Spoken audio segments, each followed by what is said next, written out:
siempre lo va a hacer. Antes de empezar, primero pueden sentarse, pónganse cómodos. Tráeme otra así.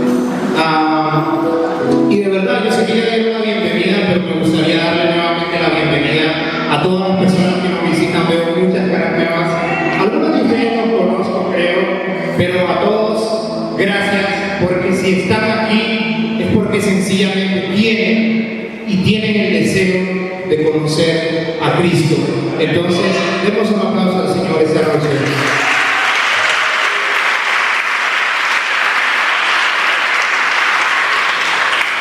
El mensaje de la cruz. Literalmente pusimos esta palabra en cada video que hicimos, en toda la campaña de marketing que se hizo para el durante un mes. La palabra, el mensaje de la cruz fue el eslogan que usamos. ¿Qué es para ustedes el mensaje de la cruz? Si se ponen a pensar un momento, ¿qué es el mensaje de la cruz para todos ustedes? Dirán, bueno, es el Evangelio, es una respuesta correcta. Pero más allá de qué es ese mensaje de la cruz, ustedes dirán, bueno, Cristo murió por mí. Y aunque puede sonar una frase un poco extraña o como muy, no sé cómo encontrar la palabra, como muy usada por todos nosotros, a veces como que no nos detenemos a pensar qué es el mensaje de la cruz. Cuando decimos que Cristo murió por nosotros, estamos hablando de algo que a veces ni siquiera entendemos. Que el Hijo de Dios haya muerto por nosotros es uno de los actos más impresionantes que pudo haber existido en la historia. Y este mensaje no solamente tiene el deseo de cambiar a las personas, sino que es el mensaje de los mensajes. Entonces esta noche vamos a regresar a la cruz, a lo que estuvimos viendo hace un momento. Vamos a regresar a la cruz de Cristo para que podamos ver y podamos valorar realmente a la persona de Cristo, porque aunque decimos a veces que somos cristianos, pareciera que a veces eso no tiene como mucha importancia en nuestra vida. Y la muerte de Cristo debe ser algo que cambie nuestras vidas de una vez. La palabra evangelio viene de una palabra griega que significa buenas o gratas noticias, las mejores noticias. Este es un mensaje que tiene importancia, preeminencia, no es un simple mensaje, es el mensaje de los mensajes. Y esta palabra tiene un contexto muy importante porque en la antigüedad, evangelio,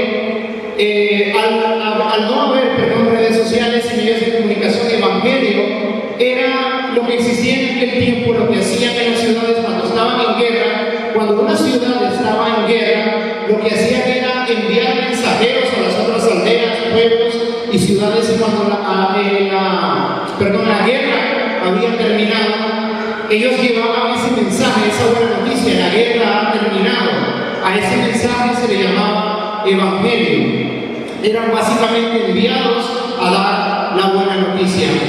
Pero para que haya una buena noticia, tiene que haber antes una mala noticia, ¿no es verdad?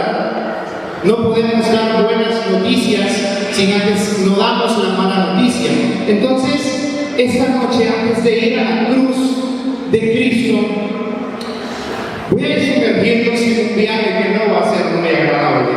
De verdad, van a ser minutos muy incómodos los que vienen a continuación, porque voy a hablarles unos segundos o unos minutos del estado en el que se encuentra cada uno de ustedes, para que puedan ver el valor de Cristo. Primero tienen que darse cuenta quiénes son ustedes. Y cuando hablamos de esto, yo sé que a veces puede sonar un poco extraño, pero nunca vamos a valorar a Cristo si no valoramos primero o no nos damos cuenta quién es nuestra persona, qué somos nosotros. Entonces sabemos que la Biblia es la palabra de Dios y sabemos que habla de Dios, pero alguna vez han preguntado qué dice la Biblia acerca de nosotros, qué dice Dios acerca de nosotros. ¿Alguna vez se han preguntado eso? Bueno, esta noche, antes de ir a la cruz, vamos a ver quién es. Les prometo que van a ser minutos. Al final encontrarán un diamante que tal vez no sabían que existía en sus vidas. ¿Qué dice la Biblia acerca de nosotros? Romanos 3:23 es un pasaje muy conocido y estuvo ahí hace unos segundos. Dice: por cuanto todos pecaron, están destituidos de la gloria de Dios. ¿Qué piensas cuando lees ese texto? Por cuanto todos pecaron. ¿Hay temor en tu corazón? ¿Sientes miedo? Eso no es un texto bonito, aunque a veces lo sabemos de memoria, no es un texto muy bonito para nosotros. Es una acusación. Básicamente está explicando por qué nosotros no vamos a entrar al cielo. Porque dice: por cuanto todos pecaron, no dice solamente nosotros, los de nuestros pasados, toda la cultura humana, desde el primer hombre hasta el último hombre, todos han pecado y están destituidos de la gloria de Dios.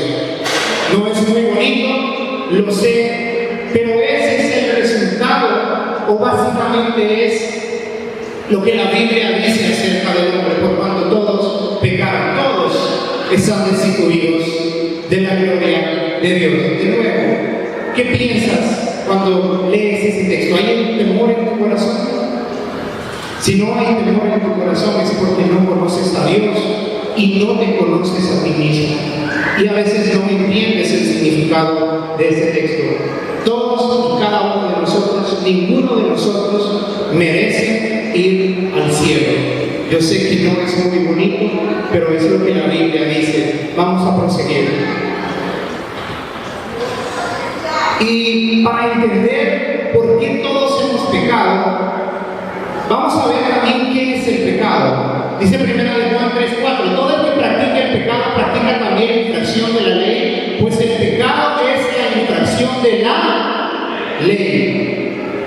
Lo que está diciendo básicamente, y voy a aclarárselo de esta forma: cuando vine hace unos meses, viajé a Nicaragua, me detuvieron los militares y yo venía con mi cédula vencida, muchas cosas vencidas, y ellos me detuvieron, me dijeron: no podemos dejarte entrar al país a pesar de que seas nicaragüense, porque nuestras reglas son que tienes que tener tu cédula vigente. Y claro, yo puedo reclamar, y yo digo, y uno de los militares me dijo: mira, estás en Nicaragua, las reglas de Nicaragua.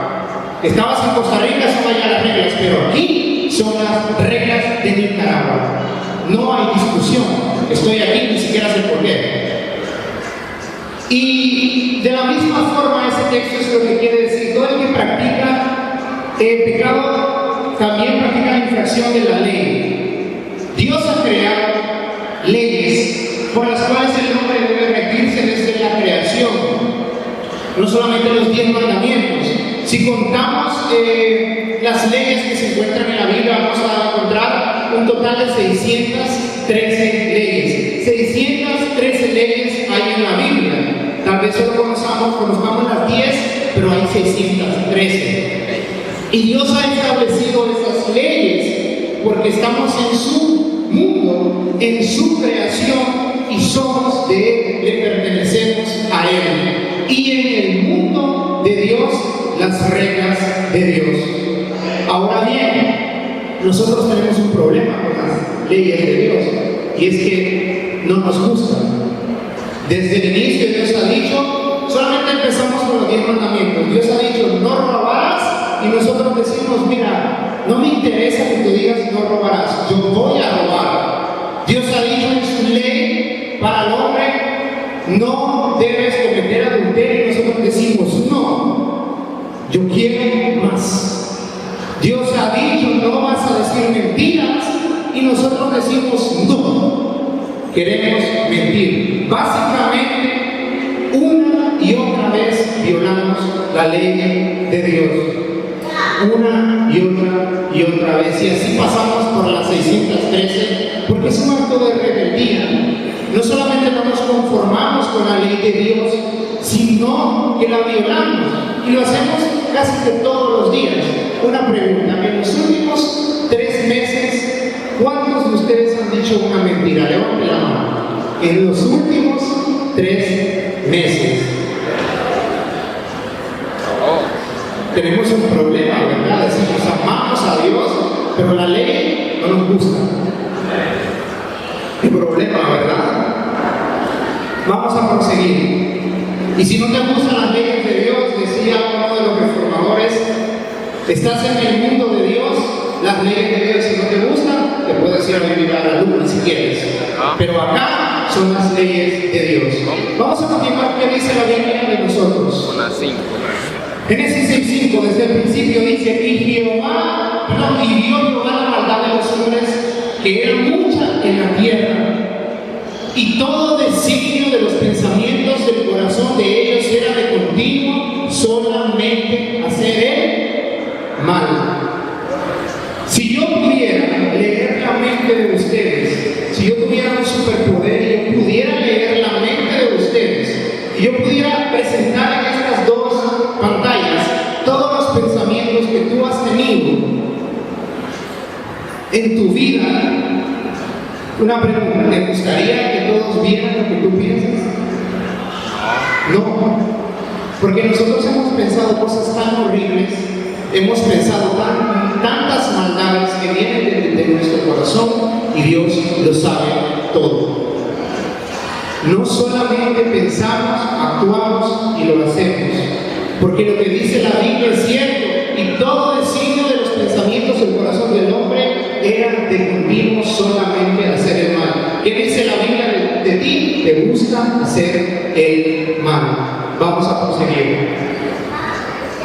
Sé que no es muy bonito de verdad, pero es necesario a veces hablar de estas cosas.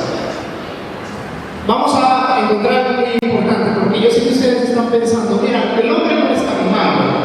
En realidad hacemos cosas malas, pero no es tan malo. Mira lo que dice Santiago 2:10, porque cualquiera que guardare toda la ley, pero ofendiere en un punto, se hace culpable de todos.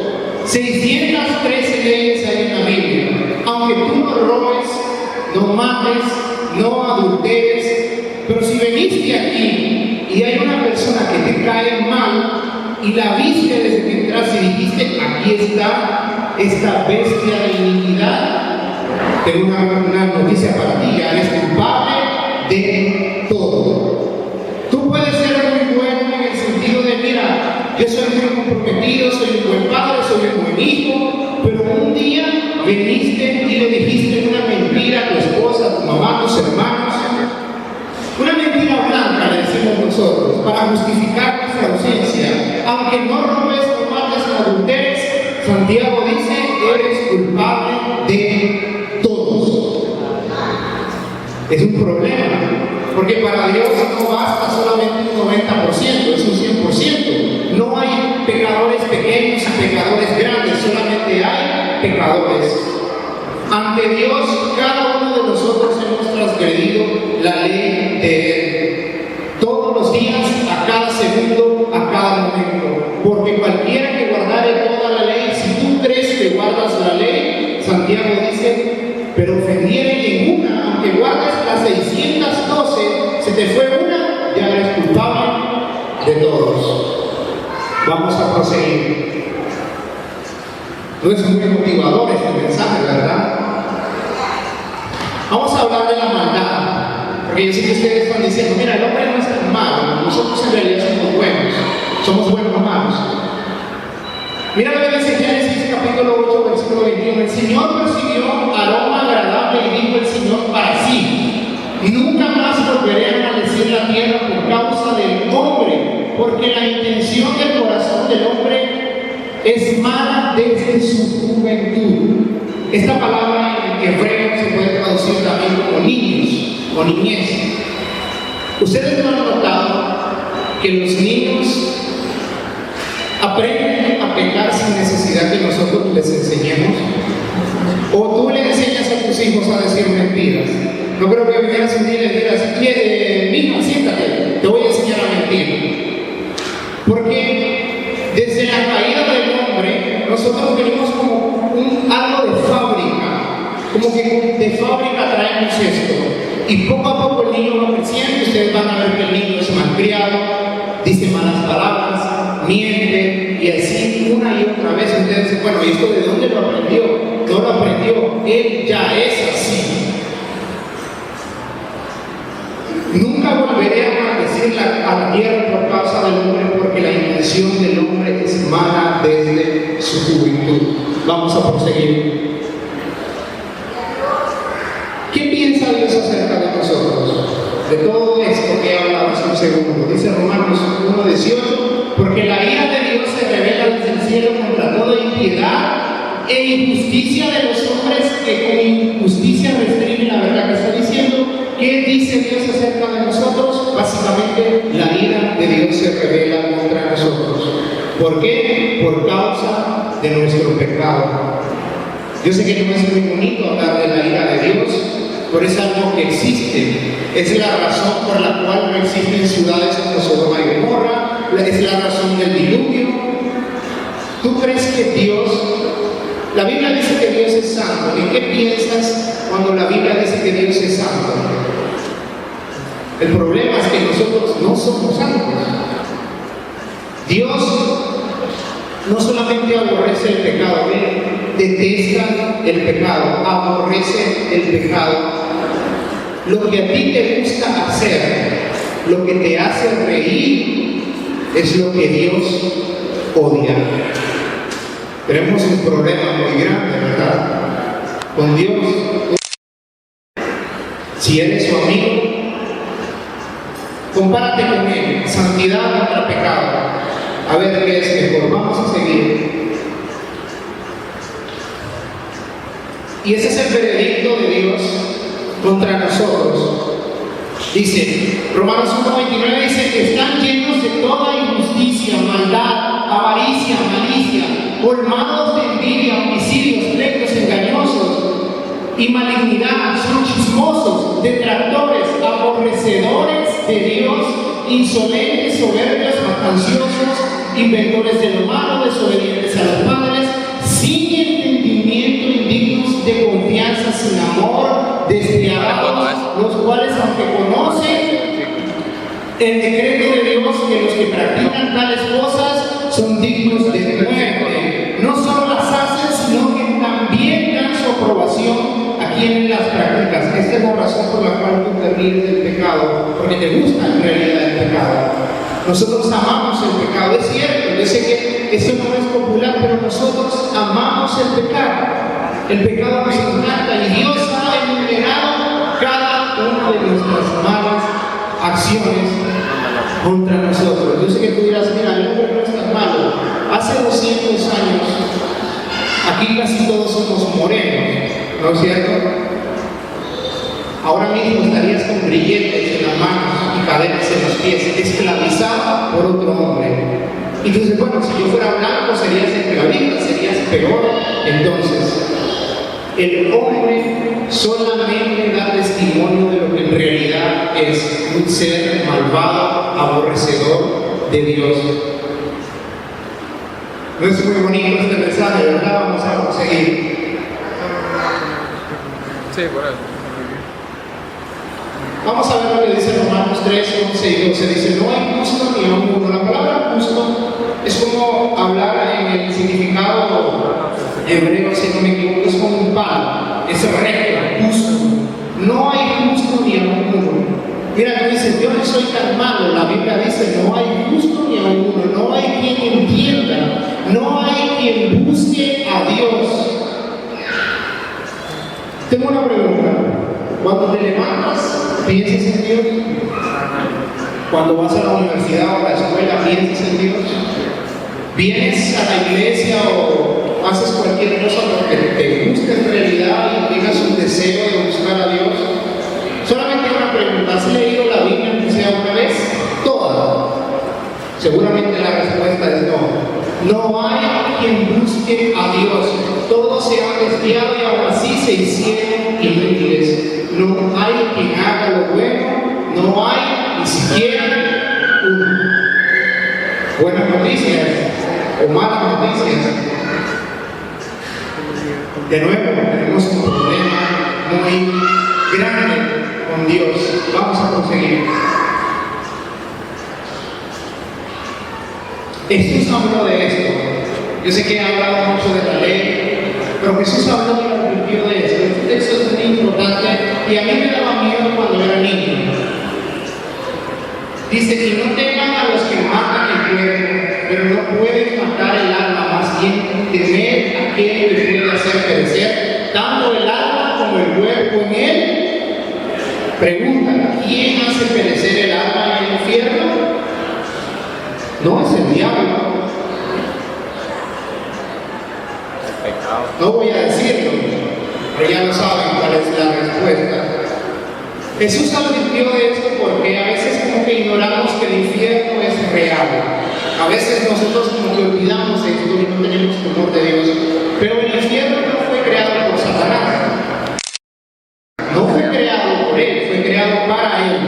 Y el diablo solamente pecó una sola vez contra Dios, solamente se rebeló contra él y fue destituido del cielo de una vez y para siempre. Pregunta, ¿cuántas veces hemos pecado nosotros?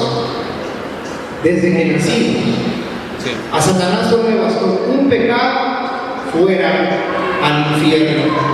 No me gustaría conocerlo ni hacer un viaje como los que hicieron hace poco estos chicos que fueron a ver el Titanic.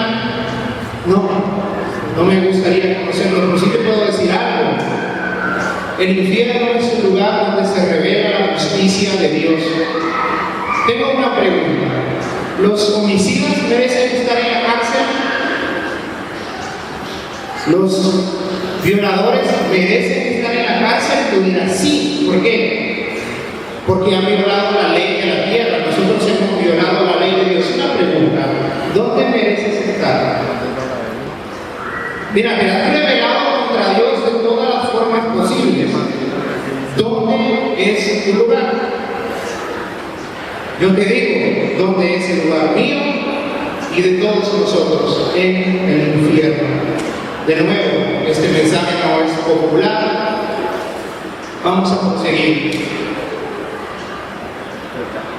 Vamos a hablar de la justicia de Dios un poquito. Yo sé que se habla mucho de algunas cosas de Dios, pero vamos a hablar de la justicia de Dios. Mira lo que dice en Números. Si ustedes estudian la Biblia, pongan atención a este texto. Dice: Jehová tardo para la ira y grande misericordia, que perdona la iniquidad y la rebelión. Vamos a dejarlo hasta ahí. Qué bonito, ¿no? Dice que Dios es tardo para la ira, grande misericordia y que perdona la iniquidad y la rebelión. Es decir, Dios perdona todo pecado.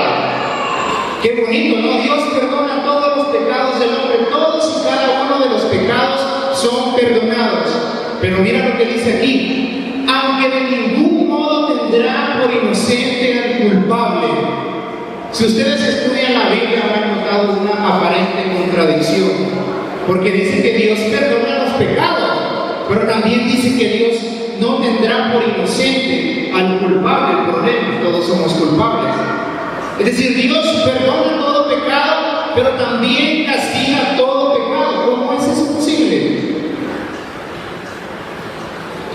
Yo voy a intentar, esto es algo, lo enseñan a veces en la teología, pero voy a intentar enseñarlo con ustedes. Vamos a hablar de la justicia de Dios. Y básicamente la justicia de Dios radica en esto que voy a decir. Yo sé que me van a malinterpretar, pero si Dios es justo, Él no puede perdonarte. ¿Crees que Dios es justo? ¿No crees que Dios es justo? Entonces Él no puede perdonarte. Y voy a ilustrarlo de esta forma. Si hoy el presidente se levantara y diera un decreto y dice: bueno, a partir de hoy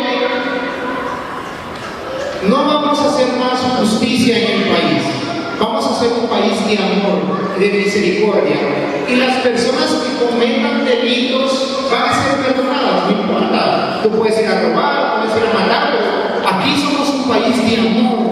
Entonces vamos a perdonar todos los pecados. Una pregunta: ¿qué pensarías acerca de eso? ¿Qué dirías? ¿Que es y que los delincuentes puedan actuar sin castigo? ¿Sería justo? Entonces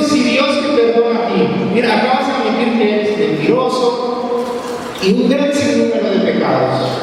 ¿Por qué Dios debería perdonarte a ti entonces?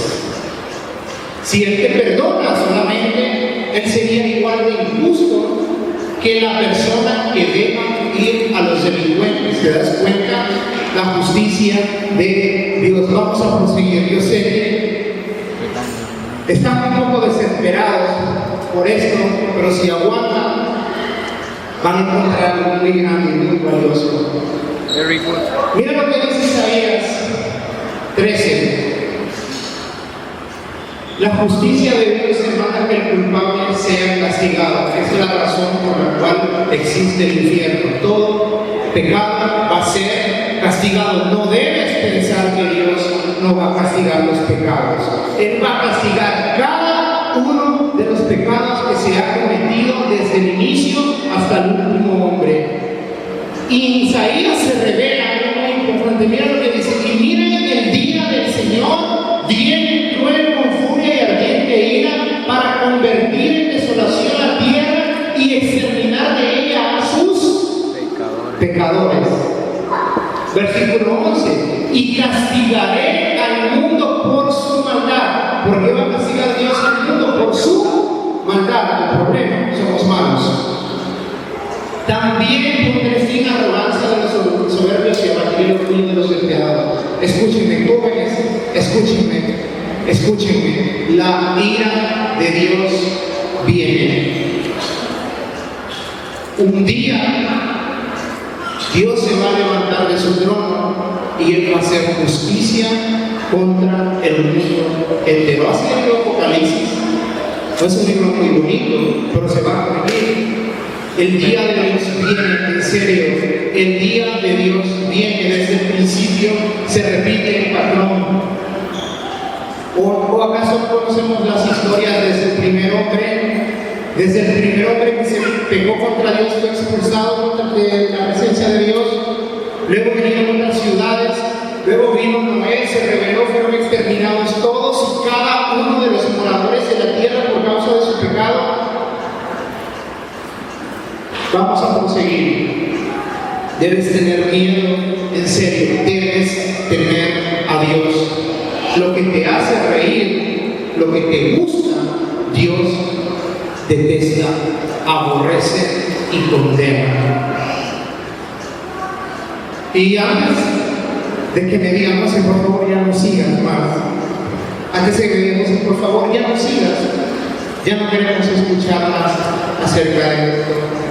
Voy a poner un último clavo en el ataúd contra nosotros. Y afuera están los perros, hablando Dios del cielo, dice: afuera están los perros, los hechiceros, los inmortales, los asesinos, los idólatras y todo el que ama y practica la maldad. ¿Te gusta la maldad? Estás fuera. ¿Eres mentiroso? Estás fuera. ¿Eres idólatra? ¿Eres asesino? Estás fuera del cielo. Entonces usted dirá, no sé, ¿a qué quieres llegar con todo esto? Porque usted dirá, no, entonces si Dios es amor, ¿por qué todo eso?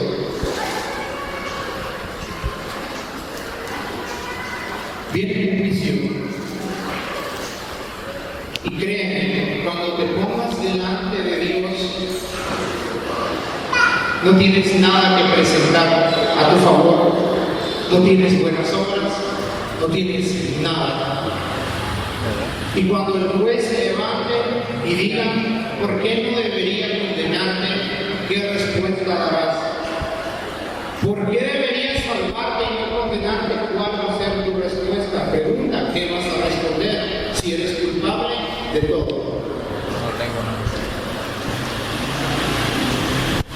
Si hay temor en tu corazón, debes tener más temor, porque el día de Dios viene con ira y con enojo contra. ¿Cómo Dios entonces salva al hombre? ¿Cuál es el resultado del Evangelio? ¿Por qué predicamos la salvación? La respuesta se encuentra en la persona de Cristo. Vamos a proseguir.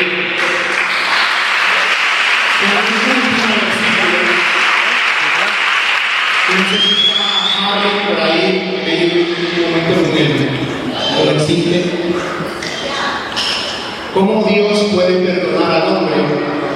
Romanos 5:8 dice: mas Dios muestra su amor para con nosotros, en que siendo pecadores, Cristo murió por nosotros. Escúchenme, jóvenes, de verdad, escúchenme. Quiero que me pongan toda la atención del mundo ahora sí. Ya basta de hablar de la maldad del hombre, lo sabemos. Hace 2000 años, Dios el Padre encontró la forma de hacer justicia y también salvar al hombre. Y la respuesta fue enviando a su Hijo, su único Hijo. La posesión más valiosa de Dios es su Hijo. Su único Hijo fue enviado. Fue hombre como nosotros, vivió como nosotros, caminó como nosotros, experimentó nuestra vida 100% hombre y 100% Dios. Él amaba a las personas como no tienes idea.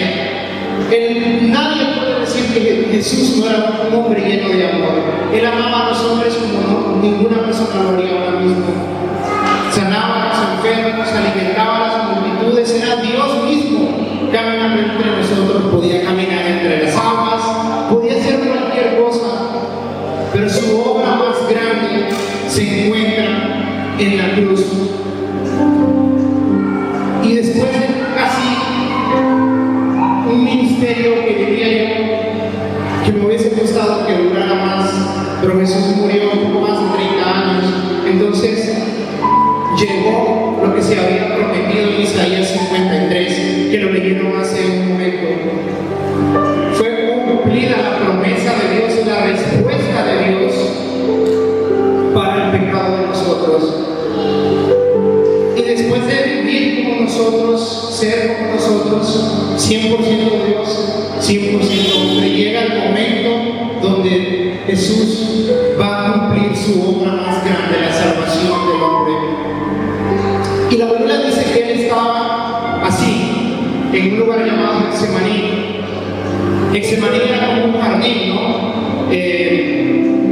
Había muchos árboles y él estaba orando.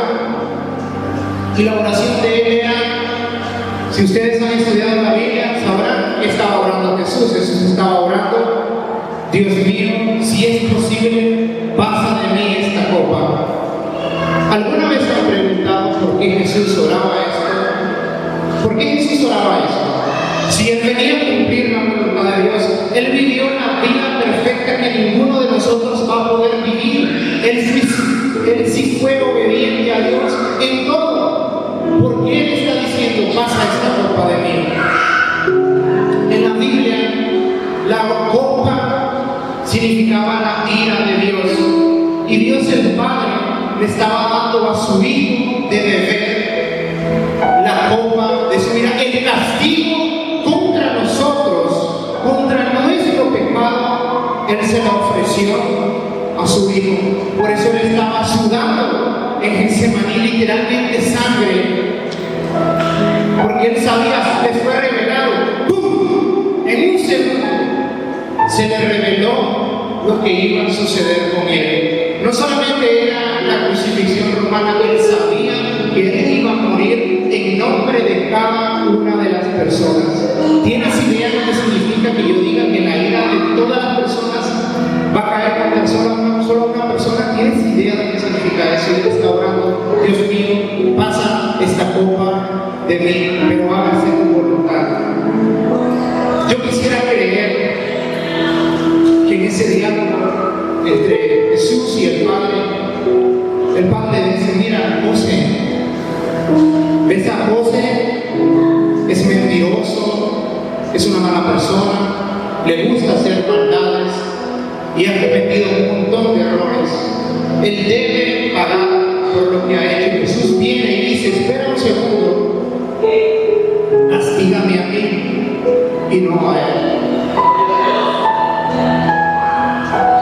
Nosotros ya vimos lo que somos nosotros, y en Getsemaní básicamente es lo que sucedió. La ira de Dios en la Jesús estaba pidiendo que no querían tomar era toda la ira de Dios contra nosotros, el castigo, la condenación de Dios contra nosotros iba a caer sobre Cristo. Y no se haga tu voluntad, sino la mía. Y Jesús se levantó a aceptar su destino sin ningún pero ni ninguna excusa. Poco después llegaron los soldados, llegó todo el Sanedrín que se había puesto en contra de él y fue capturado y llevó un primer juicio, el primer juicio de Jesús. Literalmente estaba en el patio y había un montón de acusaciones contra él. Y dice el relato que después de que se emitió un juicio se le acusó de blasfemias, de todo esto, los soldados él estaba ahí como cordero esperando su destino y él lo golpeaba y se burlaban de él y decían: Cristo, Jesús, tú dices que eres el Hijo de Dios, profetízanos. ¿Quién te golpea? Una de las humillaciones más grandes, Dios mismo entre nosotros, muriendo en nuestro lugar, recibiendo el castigo contra nosotros. Se burlaban de él, lo escupían. Hay personas que piensan que se le arrancaron la barba de la humillación tan grande, de la humillación que tú y yo merecemos. Y después de uno de los juicios más injustos de toda la tierra, Jesús fue llevado ante el gobernador. Fue llevado ante el gobernador de Roma en ese entonces, era Pilato, al menos de esa ciudad de Jerusalén. Y cuando llega ante el gobernador, a veces no leemos muy bien, no ponemos atención. Después de que se lanzan acusaciones contra él, el gobernador dice: pero yo no he encontrado ningún delito contra ese hombre. Él sabía que Jesús era inocente. Él sabía que era inocente. Y ocurre por primera vez una de las revelaciones más grandes del Evangelio. Porque había una tradición donde el gobernador liberaba a una persona que había sido condenada a muerte. Y el relato dice que le llevaron a un hombre llamado Barrabás. ¿Han escuchado el personaje tan famoso de Barrabás? Y llega Barrabás, y está Barrabás a un lado, Jesús al otro, y él le dice a los judíos: ok, vamos a hacer algo.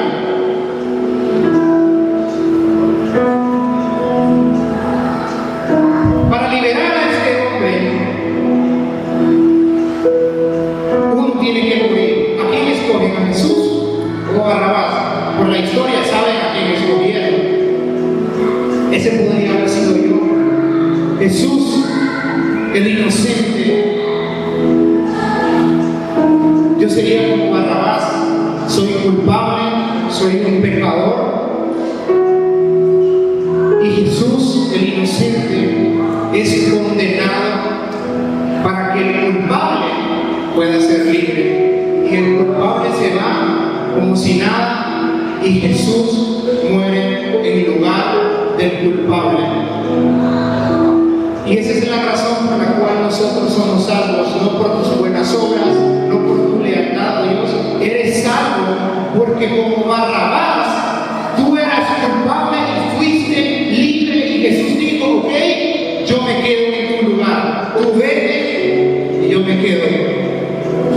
Y cuando Jesús va a la cruz, ocurre una de los actos más importantes. Pongámonos de pie esta noche. Ocurre uno de los actos más importantes de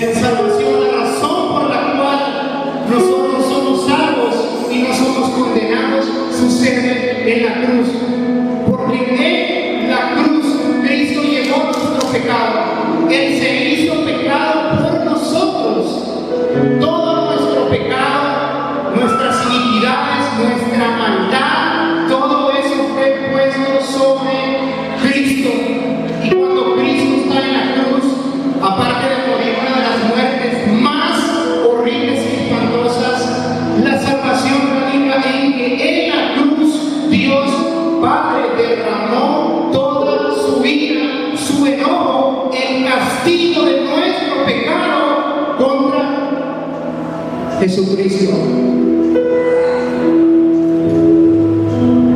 Todo el castigo, el aborrecimiento de Dios, la justicia de Dios, alguien tenía que pagar. O pagas tú o paga Cristo, pero alguien tiene que pagar en la justicia de Dios. El pecado debe ser castigado y el pecado fue castigado en la persona de Cristo. Nosotros somos pecadores, estamos destituidos de la gloria de Dios. Jesús murió abandonado por su Padre. Por eso Él grita: Dios mío, ¿por qué me has abandonado? ¿Se han preguntado por qué Cristo gritó esto? Porque no solamente fue castigado, sino que fue abandonado. Porque Dios aborrece el pecado y su Hijo Santísimo llegó a ser pecado. Y Él muere abandonado, aplastado totalmente por la ira de Dios, condenado, destituido, fuera de la presencia de Dios desde el principio de la creación.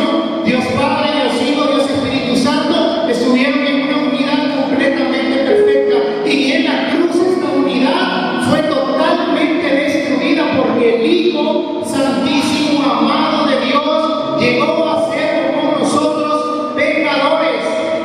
La razón por la cual tú vas al cielo es porque en la cruz Cristo murió en nuestro lugar, y todo el castigo contra nosotros fue dirigido a Cristo. Él era perfecto y fue condenado. Él era justo y fue castigado. Y Él murió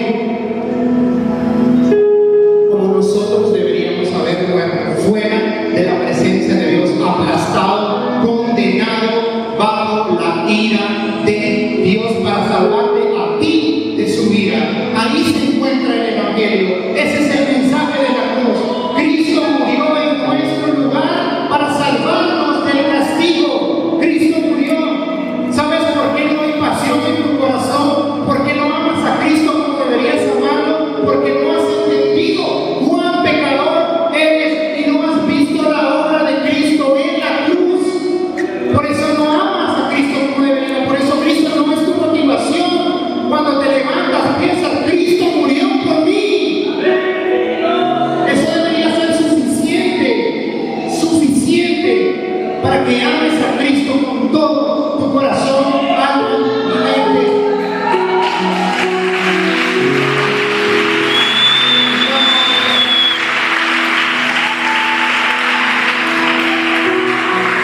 Y cuando Cristo,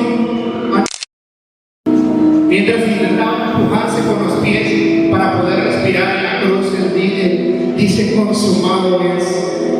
Yo he pagado el castigo, yo he sufrido, he sido condenado, abandonado, yo he pagado todo. Y el hombre puede ser salvo por medio de Jesús. Consumado es. ¿Te sientes horrible por todo lo que dije? Consumado es, consumado es. Ahora podemos venir a la presencia de Dios con total libertad, porque fue consumado en la cruz, fue consumado. Volvemos al Señor.